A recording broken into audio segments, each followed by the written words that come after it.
जिंदगी में सबको मौके तो मिलते हैं अनेकों बार, लेकिन सफल वही होता है जो आगे बढ़कर करता है लक्ष्य पर वार। अगर ऐसे ही हाथ पर हाथ रखकर बैठे रहे भगवान के भरोसे, तो कोई नहीं लगा सकता डूबती नैया को पार। दोस्तों, कुछ ऐसा ही एक बार एक साधु के साथ भी हुआ और केवल भगवान के भरोसे बैठे रहने की कीमत उस साधु को अपनी जान देकर चुकानी पड़ी, जिसकी यह कहानी इस वीडियो में आपके साथ शेयर की जा रही है। इस कहानी का शीर्षक है मौका, एक जीवन बदल देने वाली कहानी। तो चलिए कहानी शुरू करते हैं। एक बार एक गांव में एक साधु रहता था।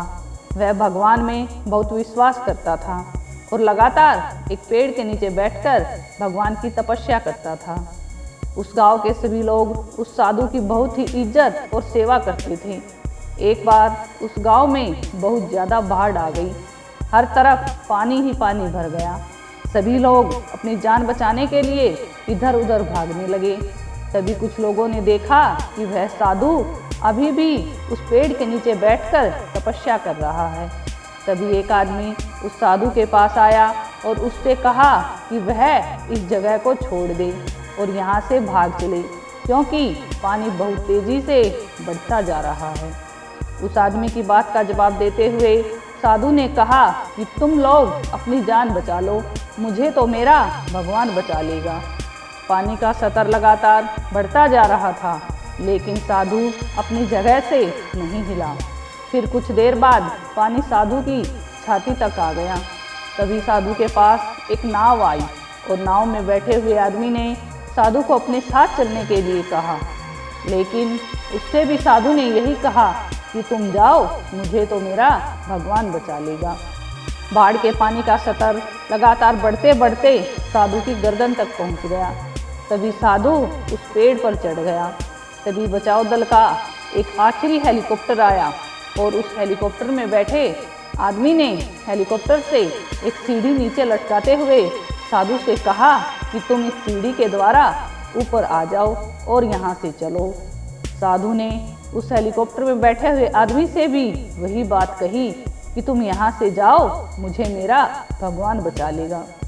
फिर कुछ समय बाद बाढ़ के पानी का स्तर इतना बढ़ गया कि सभी चीज़ों को तेज़ी से अपने साथ बहाते बहाते पानी उस पेड़ को भी अपने साथ बहा ले गया, जिस पर साधु चढ़ा हुआ था। और साधु की पानी में डूबने से मौत हो गई।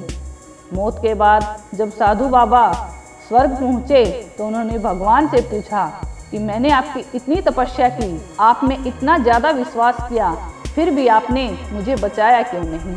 आपने क्यों ऐसा किया? तभी भगवान ने कहा कि अरे मूर्ख साधु, मैं तो 3 बार तुझे बचाने के लिए आया था। एक बार पैदल चलकर, एक बार नाव में और एक बार हेलीकॉप्टर में, लेकिन तूने मुझे पहचाना ही नहीं। मैंने तुझे 3 मौके दिए थे अपनी ज़िंदगी को बचाने के लिए, लेकिन वह तीनों मौके तूने अपने हाथों से गंवा दिए। दोस्तों, उस साधु की तरह हम सबको भी हमारी ज़िंदगी में बहुत सारे मौके मिलते हैं, लेकिन हम सही समय पर सही फैसला नहीं कर पाते हैं। और जब एक बार कोई मौका हाथ से निकल जाता है तो उस समय सिवाय पछतावे के हमारे पास कुछ नहीं होता है। तो आज के बाद आपकी ज़िंदगी में जब भी कोई मौका आए तो उसे जाने न दें, क्योंकि हमें नहीं पता कि कौन सा मौका आपकी ज़िंदगी को बदल दे और कौन सा ऐसा मौका हो जिसे आप छोड़ दें, जिसकी वजह से आपकी ज़िंदगी बनते बनते बिगड़ जाए। तो दोस्तों, अगर आपको यह कहानी पसंद आई है तो इसे शेयर करना न भूलें और ऐसी ही प्रेरणादायी और शिक्षाप्रद कहानियों के वीडियो देखने के लिए हमारे स्टोरी जोन चैनल को सब्सक्राइब जरूर करें। इस वीडियो को अंत तक